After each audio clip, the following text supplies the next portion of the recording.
एक बार भगवान शंकर और माता पार्वती प्रसन्न मुद्रा में थे, तो बोले चलो आज भक्तों के दर्शन करते हैं। माता जी ने कहा चलो।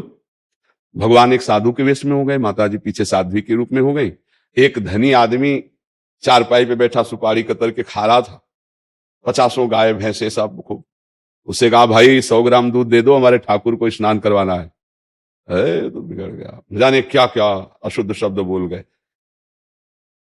पार्वती जी एकदम रुद्र दृष्टि में, हम दर्शन कराने आए भक्त के। पहले धूप का कष्ट सहले तो छाया का सुख मिलता है, पहले आप भक्त के दर्शन करो तब तुम्हें भक्त के दर्शन कराएंगे। हटे भगवान शिव और कहा हे भगवान श्री हरि, इसके पास जितनी संपत्ति है इससे और 100 गुना इसकी बढ़ जाए। माता जी ऑर्डर दानी तो कहते ही, उसने 100 ग्राम दूध नहीं दिया, गाली दी ऊपर से।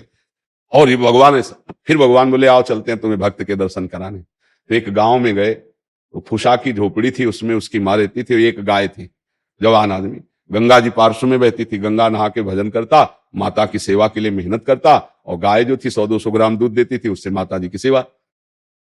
भगवान शिव गए, भैया ठाकुर जी की सेवा के लिए 100 ग्राम दूध। तो जो देसी गाय होती है वृद्ध हो गई, आधा लीटर, 500 ग्राम, 1 लीटर, बस ऐसे, ज्यादा नहीं। अपनी जो देश, हाँ नवीन हो तो 5-6 लीटर तक, ये 20-25 लीटर अपने देसी गायों में नहीं होता। तो थोड़ा दूध देती थी, पूरा दूध रख दिया, पाओ आप ऐसे पाया। थोड़ी देर भगवत चर्चा की, चल दिए और कहा हे भगवान इसकी गैया और मैया दोनों ले लो। अंबा जी को अब नहीं रहा गया, बोले जो 100 ग्राम दूध ले दिया उसको 100 गुना संपत्ति दे दी। ये हिसाब भाई समझ में नहीं आया।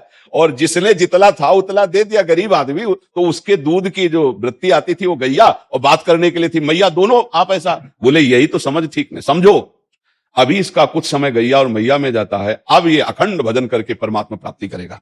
और वो उतने वैभव में तो अपमान संत का कर दिया, जब 100 गुना और बढ़ेगा तो महापाप करेगा, नरक जाएगा।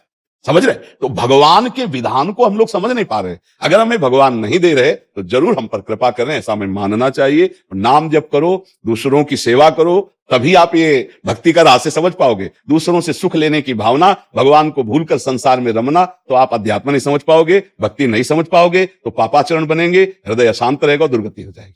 इसलिए नाम जप करो, भगवत सेवा भाव से परिवार की, समाज की सेवा करो। भगवान से जो मांग करो, एक तो मांगना नहीं चाहिए, अगर मांग करो तो छूट दे दो कि पूरा करो तो जय जय, और ना पूरा करो तो जय जय। आपका हमारा जो भाव संबंध है वो कभी टूटे ना प्रभु, और ना पूरा करने पर हमें इतनी हिम्मत देना कि आपके प्रति हमारी श्रद्धा कभी ना, तो आपकी जय हो जाएगी।